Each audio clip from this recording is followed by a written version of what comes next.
Hello friends, माझ्या YouTube channel Sony ट्युटोरियलवर तुमचं मनपूर्वक स्वागत आहे। आज आपण FYBA GKN 101 या बुक्समधून IMP टॉपिक्स बघणार आहोत।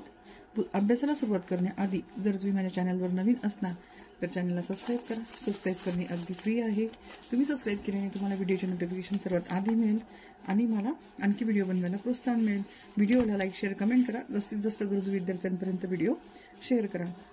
तर चला मी तुम्हाला लेसन क्रमांक 2 मधले ध्वनी प्रदूषणाची कारणे वाचून दाखवते। त्याचं उत्तर तुम्ही मनाच्या भाषेत लिहायचं आहे। यामध्ये दोन प्रकार करता येतील। एक नैसर्गिक, यात वादळ, पाऊस, भूकंप, विजांचा कडकडाट, ढगांचा गडगडाट इत्यादी आवाज येतात। 2 मानवनिर्मित, यात स्वयंचलित वाहनांचे आवाज, त्यांचे कर्कश भोंगे, कारखान्यातील यंत्रांचा खडखडाट, घरगुती उपकरणांचे आवाज, जत्रा उत्सवातले ध्वनिपेक्षक, ढोलताशांचे आवाज, लढाईतील आवाज, रेडिओ टीव्ही यांचे उच्च आवाज, याचबरोबर शहरातील गर्दी, बाजार, मिरवणुका, घोषणा, गाणी, भाषणे अशा अनेक तऱ्हेच्या तीव्र आवाजामुळे ध्वनी प्रदूषण होत असते। ध्वनी प्रदूषणाचे परिणाम। अनेक लहान मोठ्या शहरात ध्वनीची तीव्रता वाढत आहे। शांतता नष्ट झाल्यातच जमा आहे।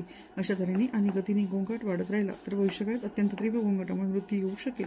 ध्वनी प्रदूषणामुळे माणसाचे आरोग्य व मनस्वास्थ्य यांची नजीकच्या काळात भयंकर हानी होणार आहे। शारीरिक परिणाम।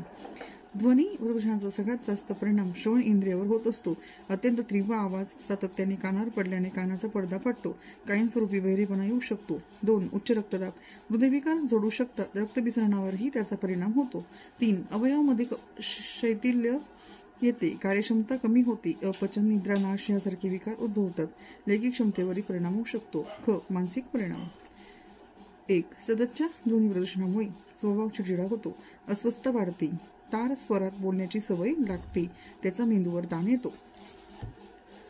2 निद्रानाश होऊ शकतो, त्यावर उपाय म्हणून झोपेच्या गोळ्या, मादक पदार्थांचे व्यसन लागू शकते। 3 सतत ध्वनी प्रदूषणात राहणाऱ्या व्यक्तीला काही काळाने निरनिराळे भास होऊ लागतात, त्यामुळे मानसिक अस्वस्थता निर्माण होते। 4 या प्रदूषणामुळे विश्रांती मिळत नाही, उत्साह मावळतो, कार्यक्षमता कमी होते।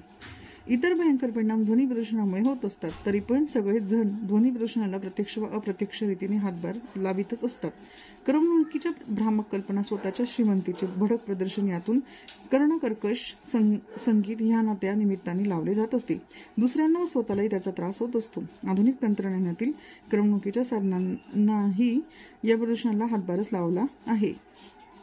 आवाजाचा त्रास होतो अशी वृद्ध मंडळी कानात कापसाची बोळे घालतात खरी, पण त्याने शांतता मिळत नाही। प्रत्येक नागरिकाने ध्वनी प्रदूषण होऊ नये म्हणून काळजी घेण्याची आवश्यकता आहे। आता ध्वनी प्रदूषणाचे नियंत्रण व उपाय आपण पुढच्या व्हिडिओमध्ये बघू। व्हिडिओ मोठा होईल, त्यामुळे आता आपण इथंच थांबू। व्हिडिओमधून तुम्ही अभ्यास करत राहा, ऐकून बघून, आणि जास्तीत जास्त व्हिडिओ गरजू विद्यार्थ्यांपर्यंत शेअर करा। नवीन असणार तर चॅनलला सबस्क्राईब करा, व्हिडिओला लाईक करा। अशा पद्धतीने तुम्ही चॅनलला सपोर्ट करा। Thanks for watching. पुन्हा भेटू पुढच्या व्हिडिओमध्ये।